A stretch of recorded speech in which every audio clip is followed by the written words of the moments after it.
Seattle's police union fighting forced vaccinations.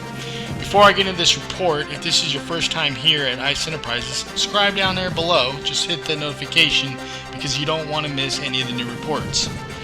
Alright, so this clip comes from Fox News.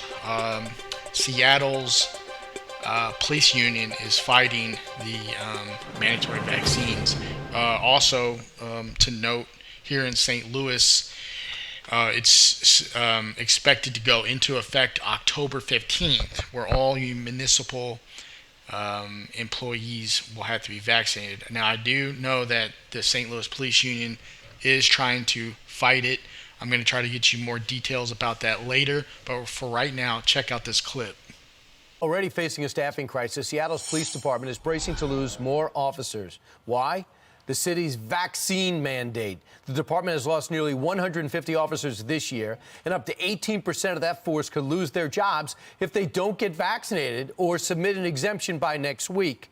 Now, so what will this mean for the department already on its heels? Let's ask Seattle Police Officers Guild President Mike Sloan. Mike, what does this in raw numbers mean to your force? Hey, Brian, thanks for having me on this morning. Well, number one, police are fantastic people. And as you've mentioned, we've already lost close to 350 officers in the past year and a half because we've been politically betrayed.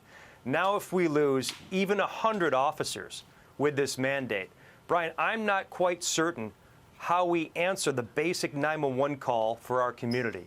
It is stunning what's developed here, and any inference of cops losing their jobs is reprehensible to me, especially when we have such a rise in crime and a staffing crisis never seen before in decades. All right, let's take a look at these numbers. You live them. We'll just review them.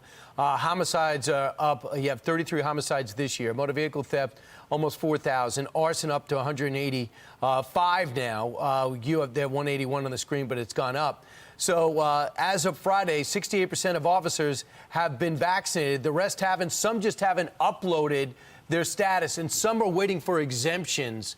What do you think is going to happen? Because the number I read originally for this segment was 40%, but you say that number's actually lower. Yeah, I think that this is a numbers game, and as you've noticed, the city or the department hasn't put out numbers since last Wednesday. I think that they were worried about the optics of the large number that you noted. But clearly, this is an attempt to get officers to get vaccinated.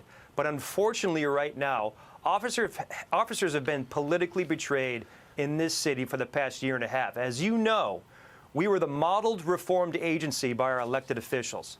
Now these cops are facing termination, and I think they're hanging on because they feel as if that's the last bit of control that they have. Now, we'll see where those numbers end up by the 18th, but I can tell you right now, Brian, it's not good. It's not good for policing, and as you know, Seattle leads the way, and we led the way in terms of the defunding nonsense. And if you look at this long term, perhaps this is their attempt, their move to get their 50% defunding pledge by just removing cops, period. And who ends up paying the price for this?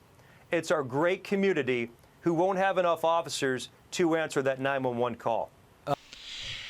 So there you go. The war rages. It just seems like the government just doesn't want to respect what the people wants.